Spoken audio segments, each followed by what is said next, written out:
stupid. Hey, thanks for coming out to my pilot reading. It's called the Eddie Thornton Mysteries. Just a brief bit of history. I wrote on Monk for 5 years. During that time, I thought maybe I could do my own kind of mystery in my own style. It's shorter, it's a half hour. It was originally optioned by a TV network. That option has since run out. So if anyone in the audience would like to buy a show, please see me afterwards. Without further ado, shall we bring out the actors? First we have, here we go. All right, we're gonna do this one. There's Rob Long. There's Kurt Funnell. There's David Rackoff. There's Peter Carlson. There's Dave Brill. There's Jason Brown.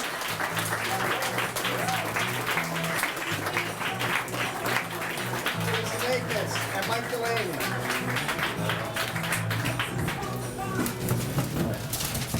And I will be narrating.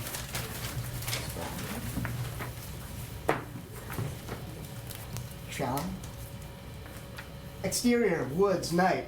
Rodrigo, a blue-collar guy, waits among the trees, nervously rocking back and forth. He's approached by a shadowy figure whose face we don't see. Hey, boss man, what's up? Skip it, Rodrigo. What do you want? I need money, man. I gave you money. 20,000. I need 20 more, or I'm going to the police. That was supposed to be the end of it. You gave me your word. I got debts. I'm sorry to hear that. Very sorry. The shadowy figure pulls out a gun. What the hell is that? Close on the gun as the shadowy figure speaks. This is a Smith & Wesson 45. Bolt action, forged hammer, and trigger. Two-piece compensated barrel assembly. Widen out. Rodrigo is now 20 feet away. He got a good head start while the shadowy figure was doing his Clint Eastwood routine.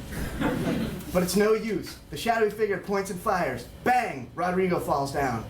You should have let me finish. I had some more facts about the gun. Wouldn't that matter?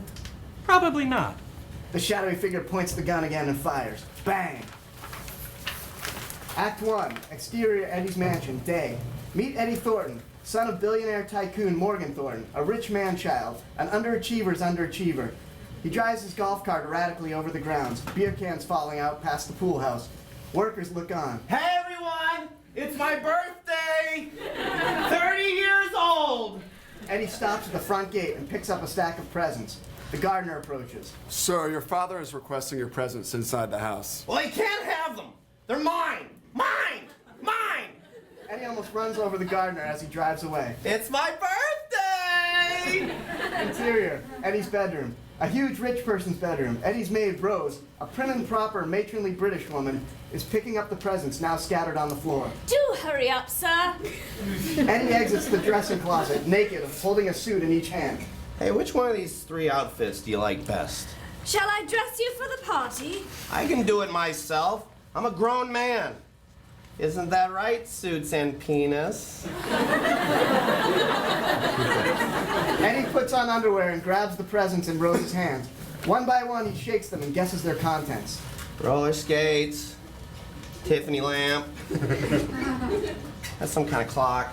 Eddie grabs Rose and gives her a hard but playful shake. Oh, this is a tough one, huh? It's big and squishy. Is it my maid Rose? Well, I can't return her. She looks out for me. Please, put on some clothes. The intercom buzzes. It's Mr. Thornton, Eddie's father. Eddie, come down here. Eddie runs out of the room carrying the suits. Yeah!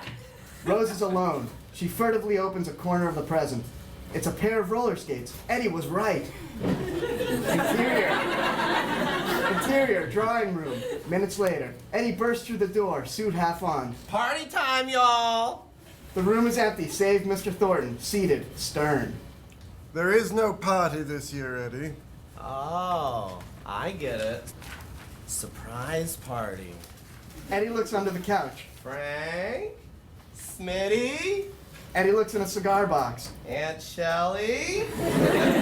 Eddie looks in his father's ear and yells. Mr. and Mrs. Henderson, you can come out now! Are you on drugs? Do you consider happiness a drug? I do not. What about cocaine? Have a seat, son. Eddie sits.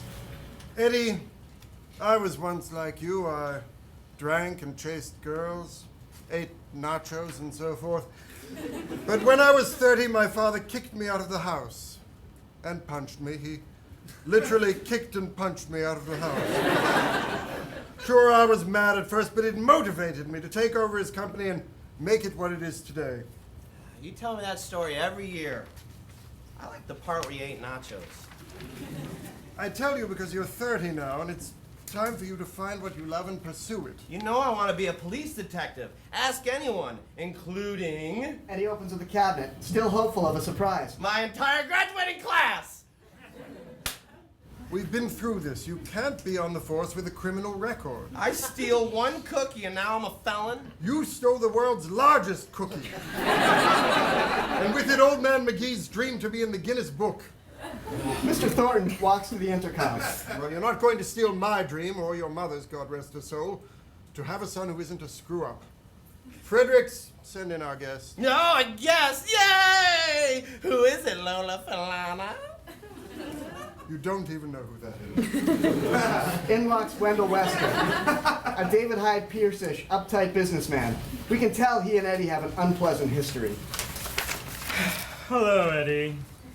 You know Wendell Wesker from last year's company picnic? He's overseeing the newest venture in the Thornton Empire, catalog shoe sales. Trouble with your marriage, Wendell? I beg your pardon? Well, an uneven tan on your finger, you removed your wedding ring. The stamp on your hand, that's from a singles club. Freshly dyed hair for a youthful look. Claire all nice and easy, maybe? Wesker's taken aback. Eddie is right. Stop playing detective. Go ahead, Wendell. Eddie, the mail. What is it? Where does it go? Who receives it? Fascinating questions. She left you then, huh? Eddie! A few days ago, a young man in our mailroom was murdered. He was a great guy and everyone loved him. That's awful. What was his name? Doesn't matter. What matters is there's a job opening. Your father wants you to fill it. In the mailroom? No way! There's no refusing. Either show up on Monday or I'm cutting you off. It's the same favor my father did for me. Oh, this is the worst party ever. Seriously, where's the cocktail shrimp? Interior, Eddie's Maserati, Monday morning. Rose is driving Eddie to his first day of work. Hey, Rose, you ever have to do something you didn't want to do? This morning I had to clean pizza out of your tub. Yeah, you know, I was trying to invent a game that combined the fun of pizza with a tub.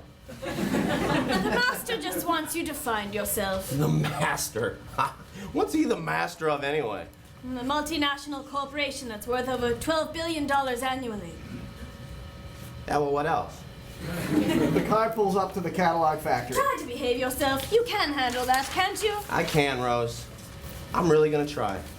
Interior, mailroom. Minutes later, a busy mailroom where shoe catalogs are mailed throughout the country. The workers are in the zone, stacking catalogs, putting mail in slots, moving large white bins, save one person, Eddie. He holds an ant in his hand and turns to the guy next to him, Peter. I will give you $1,000 to eat this ant. No, wait now. It's gross. 2,000. Peter thinks. Cut to Peter has an ant in his hand. The other workers are gathered around. Ant. Wendell Wesker walks up to the group and puts an end to the fun. Hey, come on, back to work! You, stack things on top of other things. You, create lively discussion about last night's TV programs. A disappointed groan from the workers as the ant scurries away. Wesker takes Eddie aside. What do you think you're doing? Providing much needed protein to my fellow workers' diet. Listen, punk! It's bad enough that I have to be in the factory today just to babysit. I am not taking your crap, get it? Hey, look, I was just trying to have a little fun. Kind of like the fun you had cheating at the company picnic. Potato sack racing is a contact sport. Ask anyone. I had a 2-hop lead on you, jerk.